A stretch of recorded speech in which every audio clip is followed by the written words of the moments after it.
I wanted to highlight the importance of organizing because I view organizing oneself as an asset.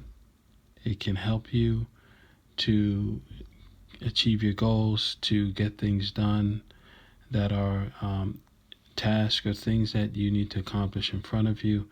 It can help to, organizing can help to break down complex problems into smaller chunks or groups of things that allow for simplifying the road ahead or the things that need to be completed. And first, I'll start with I believe in organization because I use this skill. It is a skill, and in some form, it's an art. It's a form of art. I believe that people have developed, and it's really a personal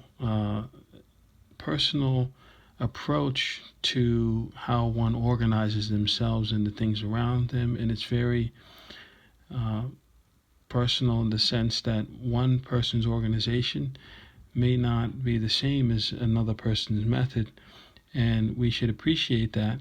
But in general, fundamentally, being able to organize things around you that are on your plate, on your responsibility, and being able to approach problems with the mindset of organization or approach goals with the mindset of organizing around it, I believe is a strong asset that can help anyone who's interested in learning and trying to employ it.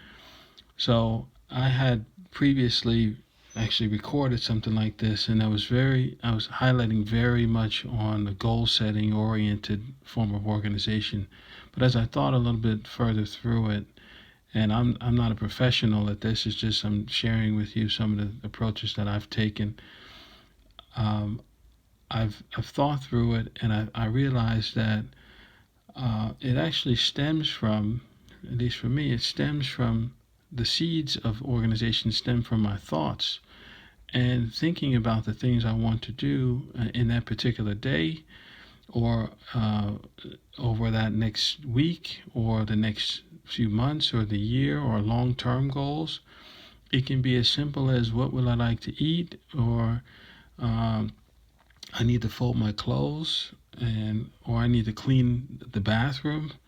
And how do I approach cleaning the bathroom? Which areas of the bathroom should I clean first? How do I get it done the fastest? And that's another thing that a lot of the organization, the motivation behind it, I believe, comes from wanting to be efficient and successful at that particular task or responsibility that we're taking on or that I'm taking on. So I thought about, okay, three simple areas that I believe are highlighted in the process of using the skill of organization.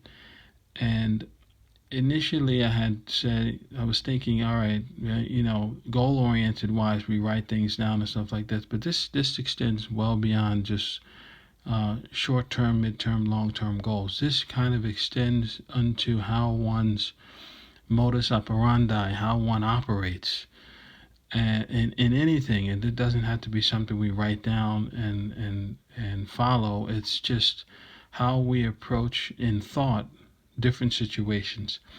So here are the 3 points. Point number 1, I believe, is what? What are we trying to accomplish? Are we trying to cook a meal? Are we trying to get an assignment done? Are we trying to complete a task at work? Are we trying to plan a trip? Are we folding clothes? Are we cutting grass outside? Are we anything that we're trying to accomplish? We identify the what. Point number 2 is we commit. We make a level of commitment to doing that what. So now I've decided I'm going to bake a cake, or I want to bake a cake, and then I decide, okay, I'm going to bake a cake, and I make a commitment to be able to really do it. And maybe I decide on Saturday I'm going to bake a cake. So the second part is make that commitment. The third is action. So now that I've thought about what I want to do, I've committed that, yep, I'm going to do it. Third is now I need to take action on it. How do I really do it? So if we use an example, for example, like folding clothes, when the clothes are done in the dryer or finished on the drying line, I know that I need to fold those clothes. So the what is fold the clothes. I commit to, all right, when I'm done this particular thing, let me get up and take the clothes out of the dryer and or take them off of the hanging line and let me fold them. And then the action is, all right, now that I am here, I'm folding them. How do I fold these clothes efficiently? And for me, I will group together. For example, if it's white clothes, I'll group the undershirts in one pile. I'll group the socks in another pile. I'll group the random things together on a different pile. And then I'll back up and decide, should I do socks first or undershirts? What's my feeling? And maybe I'll do the socks and fold all the socks first. So I'm doing the same kind of method over and over again for folding socks. And then I switch to undershirts and fold the undershirts right side out because I've folded them inside out to wash them. But fold them right side out and just fold the undershirts one by one.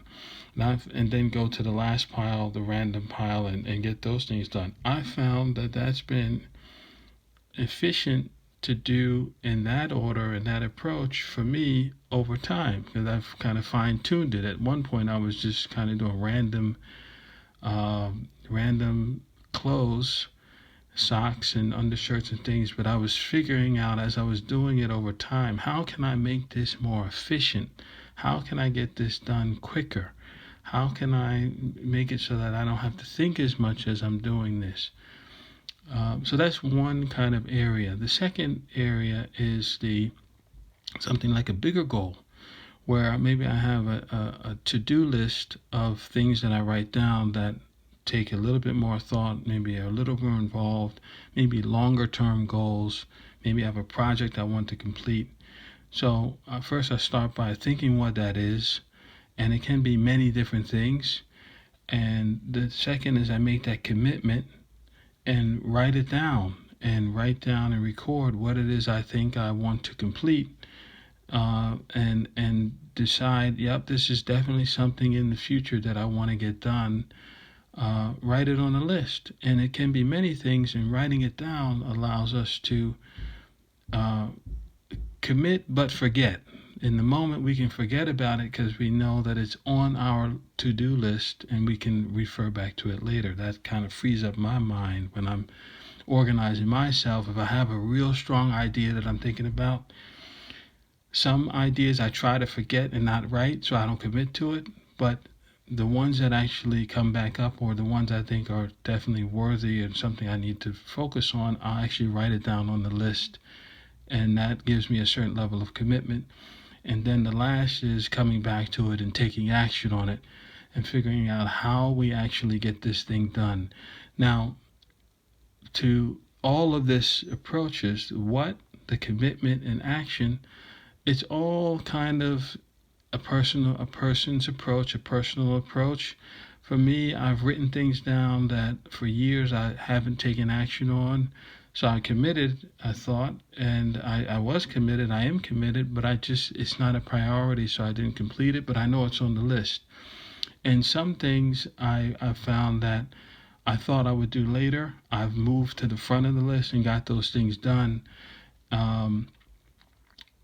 So it's very much a flexible, adaptable approach in how you organize yourself and getting your accomplishments done and how you want to reach achievement. I just want to thank the people who have taken their time to share their different approaches on how they organize themselves, organize clothing, organize things that are around them, or goal setting, and plan for things. And I believe this skill is definitely something that we can learn from and benefit from others sharing. So thank you to all of those people who've taken their time to share with others how they organize themselves. Hopefully by me sharing with you these few points, this has been helpful to you, to let you know. And it is an ongoing thing, and it does get easier over time. And I found it sometimes to be a challenge to see if I can organize myself more efficiently in this particular situation. And I've been impressed with some things I've been able to get done through organizing. So to wrap up, the 3 points: what it is that I would like to do. I make a commitment to it, and then I take action. All right? Thank you. Bye-bye.